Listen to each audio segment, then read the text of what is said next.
Hey everybody, welcome back to Battle Ready Inc. So with the recent announcement for a ban list or restriction list coming for November 11th, the day of EX3's release, I figured I should at least go back and revisit our tier list because it's going to drastically change with these restrictions.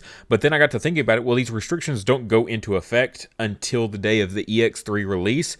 So we might as well just do a whole new tier list and throw in the new EX3 decks. I could make two videos, one now and one later, do the content creator thing, or I can just do the decent human being thing and make one video covering both. So I figured I would go with the latter there. So hopefully you guys appreciate that a little bit. And hopefully we can hit this one home a little bit better than what some people viewed our last list as.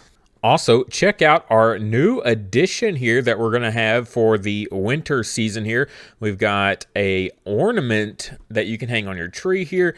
It'll have an empty spot for your memory marker there if you've already purchased one, or you can get one of our new winter themed memory markers. Here we got Greymon throwing some snowballs. Absolutely amazing. I mean, who would not love to have that hanging on their tree? Very, very cute. This is handmade. All of this by my wife. Very, very cute. Absolutely love this thing. And the snow in there is resin, so it won't just like blow away or anything like that. You find that on our Etsy page, link in the description below. Also, you can find all of the previous memory markers that we featured on the channel, so you can buy one of those to go with yours if you want, or you can, of course, buy one of the holiday ones.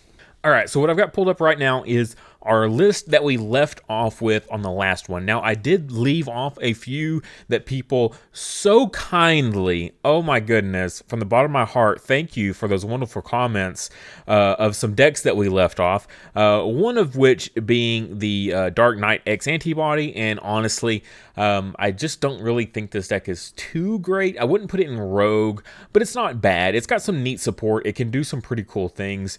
I definitely would put it up here in this B category, probably above Gallantmon. But all these decks here are, decent in the right hands, as long as they can, see their pieces and things like that. These decks can, these speed tier decks can still do well, I think. Another one that I left off was Blue Flare. And yeah, honestly, I didn't even think Blue Flare was really worth mentioning. And I still stand by, on its own, probably not. But a lot of people are taking it in with Blue Hybrid. So when you work it in like that, it's like two decks, two mini packages to make up one deck is basically what people are doing. Okay, sure. But on its own, I don't think by itself it has enough support to be an established blue or an established deck. Just because like stunning things in this format is kind of awkward when most things you can't really stun. Either it has a bajillion inheritables that you cannot strip all of, or it's something like Shoutmon, which they're all underneath their tamers until they're ready to pop out, smack you in the face, and then they jump back and hide in their tamers. So you're not getting any good value there out of Blue Hybrid. So it's still kind of awkward. I think I'm going to put it down here in like low B tier because I just don't think it's in quite the right position for the format, even though we're going to be talking about the EX3 format here. Definitely going to be changing some stuff up. So with the recent hits on the restricted list, Yellow Hybrid was kind of hanging in there. Sunrise Buster was making this deck, the red yellow hybrid deck, still like a viable contender, right? Stuff like Maid Mode, being able to throw Sunrise Buster, play it for free and then throw it in security so you can play it for free again when it get hit in security.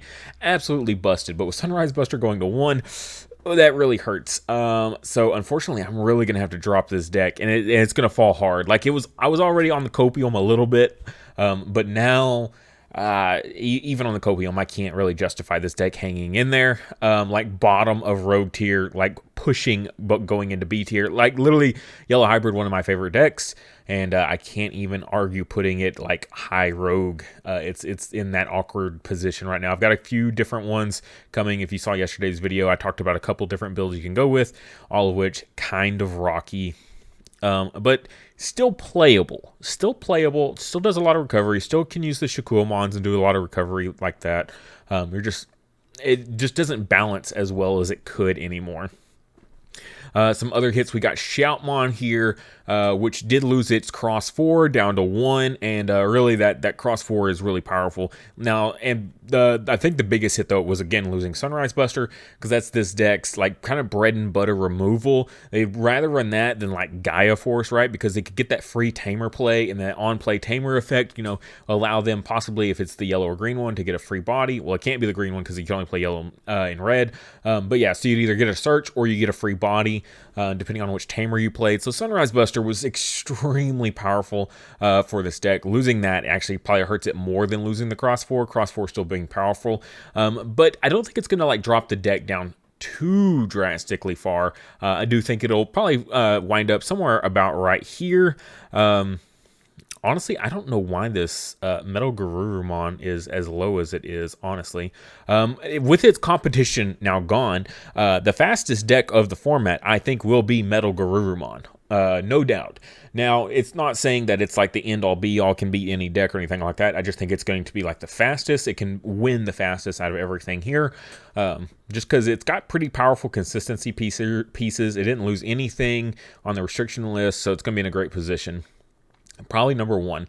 And with that, no more S tier. The only reason that these two decks I warranted putting in S tier was because they were going to combat the most popular deck of the format, being that Shoutmon deck. With Shoutmon not being the most popular deck of the format anymore because it has had its power checked a little bit, I don't think we're going to see as much of it. We'll see a big, like, diverse spread of decks. And in doing so, these two decks will lose their ability to basically be on top, because they're not going to be that big meta counter deck anymore, because there's not going to be a big meta deck for them to counter specifically.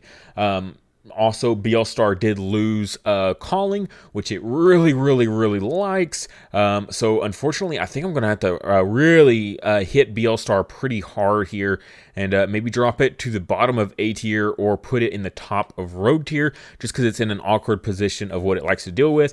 And if it can't guarantee that it's going to die in security on like those Eismon or those Dobermons, really going to suffer. And if you can't use your Calling to deliberately pop those level 4s to get that rotation going, so being limited on the Calling definitely is going to hurt BL-Star a decent bit. If it still had its Calling, I still don't think it would be that high. It might be bottom of A tier, but losing that does put it, I would say, into Road tier, just because it hits the consistency a little bit on it.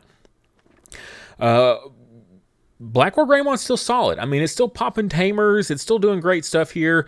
I would probably put it somewhere around mid-A.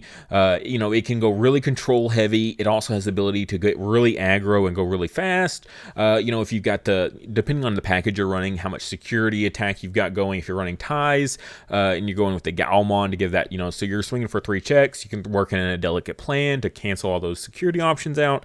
You know, it's still a solid deck, I would say. It's just, again, it doesn't have that big deck that it can counter anymore in the form of Shoutmon. So without it being able to really counter the most played deck of the format, it's going to lose a little bit of viability. It's going to have to be more diverse now in its builds.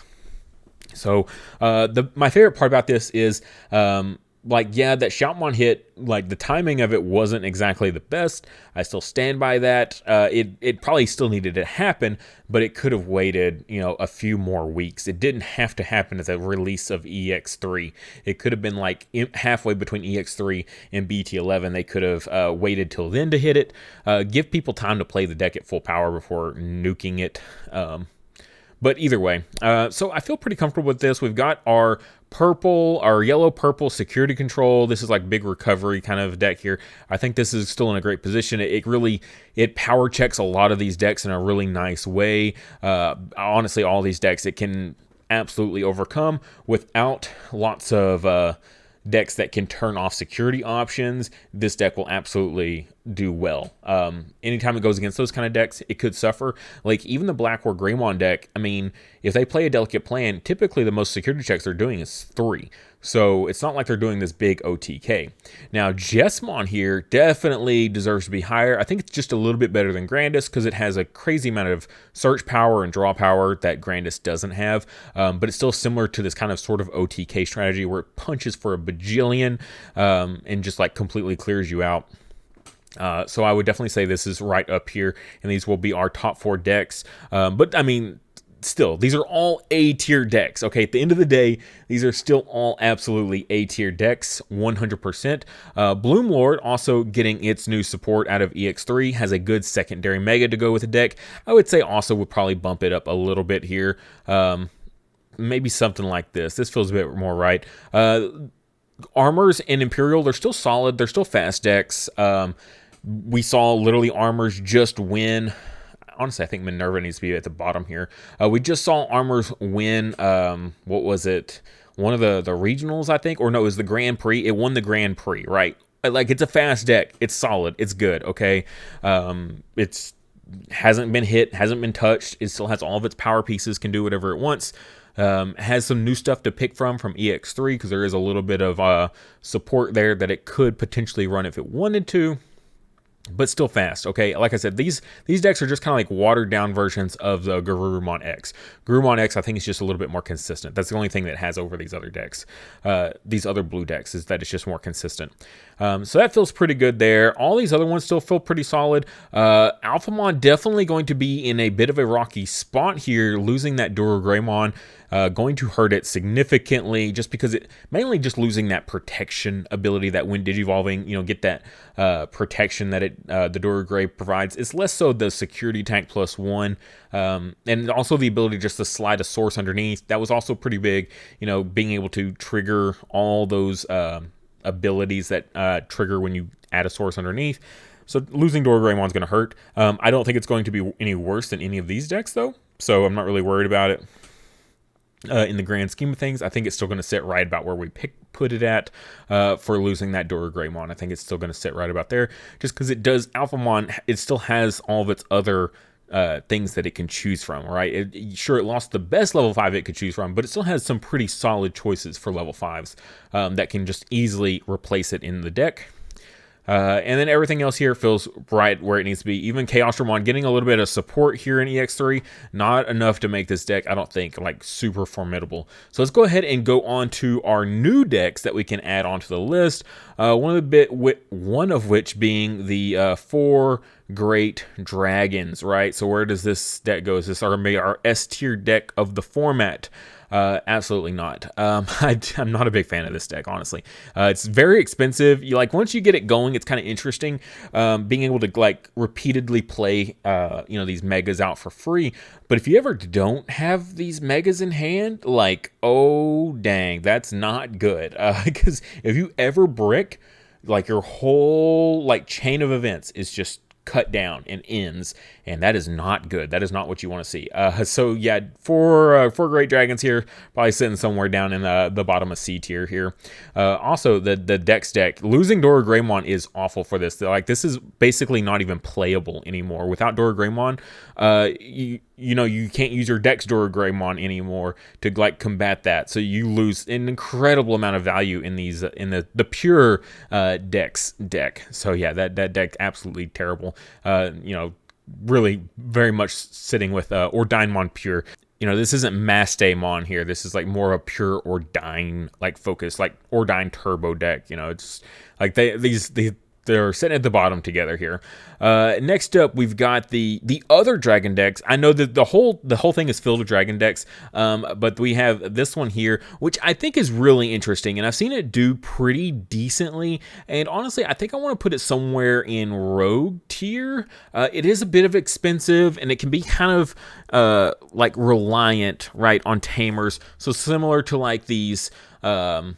The EX2 decks that were really reliant on having their tamers. This is kind of in that same category. You really need to see your tamer. It has, good searches and stuff for it, though, so that's nice. So it's not bad. I think it's going to be somewhere in Rogue tier, but the pieces are really powerful. I would say what's nice about this, even though it's got that limit of being really tamer dependent, the pieces themselves are extremely strong, where unlike EX2, you desperately needed the tamers just to be decent, right? Just to be okay. You have to have your tamers. If you don't have your tamers, you're terrible. This deck, it's like once you have your tamer, you're actually pretty good. So definitely a step up from those other decks there. So somewhere around there. Let's see what else we want to touch on. Let's do let's go ahead and look at Examon. I think Examon deck is really cool. I love the uniqueness of it. Like, I haven't, at least from my point of view, it doesn't feel like we've had a deck quite like this before, doing what it does, this like DNA digivolving with megas like it is so perfectly. It really does well. But even then, you don't even have to use the megas. You can use the level 5s. It's very efficient in how it works. I think it's really cool. Seeing the restriction list, I've got high hopes for this deck. I think I'm going to put it like right at the top of Rogue tier. I would love to put it in A tier, but I've yet to see the deck like truly pop off like absolutely to warrant it. But I think it's definitely got the potential to be A tier, like very easily it could be in A tier. Also, the alt arts for that deck, absolutely, mwah. Oh my god, it's so beautiful. The alt arts for the Examon deck are absolutely incredible. Probably the best alt arts in EX3 is for the Examon deck. Very gorgeous alt arts. Can't wait to pick those up. Next up, we got Imperial here. New purple red Imperial. If you've seen this deck pop off, it is bananas. Like the fact that you can literally go all the way up into a mega and just do this crazy amount of stuff is just unbelievable. Absolutely incredible. But it does require grave setup. Trash setup is very fundamental. It's still a purple deck at its core where you need all this trash setup. Not a lot, but you have to have certain pieces, right? You have to have your Evo stuff, your armors. You have to have these. It does it really well once you have it, though. Once you get established, you're fine. It just takes a little bit to get there. So similar to Minerva here, I think I'm going to put it down there in the bottom of A tier, where once it gets to that purple status, right? Once purple ever gets to its pristine trash setup, it starts popping, right? And it's no slowing it down. It's a true purple deck. Once it gets there, it just steamrolls. Okay, you just have to beat it before it can set up. And a lot of these other decks are like super fast, and they could definitely outpace it. And that's what I think is going to keep its power level down a little bit. I still think it's an A tier deck though, just because once it gets going, it's pretty much unbeatable. And Commandramon, haven't had Commandramon on the list in quite a bit. This is just kind of D Brigade and just in a nutshell, but it's got more support. Like, this deck has just always been one of those that's like always on the radar, right? You just never know when it's going to pop off or show up and just take names and then disappear. Like one of my favorite catchphrases in this game is like, it's like the Avatar. It just shows up and then one day vanishes. It's like lightning. It just strikes and then it's gone. And now with all this support, this thing is like, it's always been pretty consistent, but oh my god, we've got another Commandramon we can work into it, as well as just more support than just the Commandramon. Like, it's got a whole like new Evo chain that it can use with a new Dark Dramon. Really strong. Honestly, I think it's like high A tier. Like, believe it or not, I want to put it like up here because it's so fast. It's incredibly fast. It's so consistent because you have a freaking million Commandramons. It's like the consistency is beyond any other deck. I swear there's no other deck that's more consistent than Commandramon, simply because there's never been a deck that has this many Commandramons that can be used, or any deck has a single card that can be used like as efficiently as this guy can be. Absolutely incredible stuff here. So Commandramon, kind of a no-brainer. It's really kind of a helmet deck. It's very straightforward. You just play the game and you just win just because your opponent literally can't kill you. Well, they can attack and stuff, but it's like, oh, you've got blockers and you've got this and that, and it's just and I just never run out of pieces. You can delete all my stuff and then they just replace themselves. It's wonderful. You just never run out of bodies on your field. You just keep attacking every turn.